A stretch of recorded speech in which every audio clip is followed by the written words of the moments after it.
ময়মনসিংহের ঈশ্বরগঞ্জে দীর্ঘ ১৬ বছর পর আদালতের রায়ের ভিত্তিতে একটি উচ্ছেদ অভিযান পরিচালনা করে ভুক্তভোগী পরিবারকে তাদের ন্যায্য জমি বুঝিয়ে দেওয়া হয়েছে।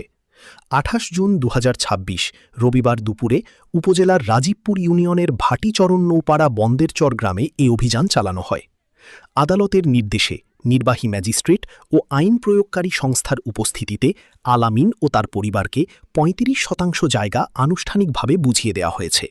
ঈশ্বরগঞ্জ সিনিয়র সহকারী জজ আদালতের জজ বাহাদুরের নির্দেশ নাজির আমিন কমিশনার ডুলি পুলিশ বাহিনীর সহায়তায় বাদী ডিজিটারকে ৩৫% জমি বুঝিয়ে দিলাম।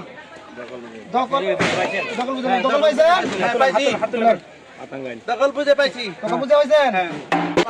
2009 সালে 2008 সালে কিনা আমার কিনা সম্পদ মালিকে বিক্রি করার পরে এই জমিটা এরা জুড়ে বেদখল করছিল 2010 সালে 10 সালের দিকটা।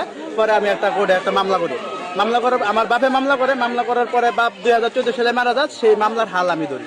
মামলার হাল ধরতে হতে 18 সালে আমি ডিগ্রি পাই। ডিগ্রির পরে আবার উচ্ছেদ মামলা অভিযান আমি মামলা করি একটা কোর্টে। উচ্ছেদ অভিযানের পরে আবার আমি 26 সালে আর কি উচ্ছেদ অভিযানে ডিগ্রি পাই। গাছ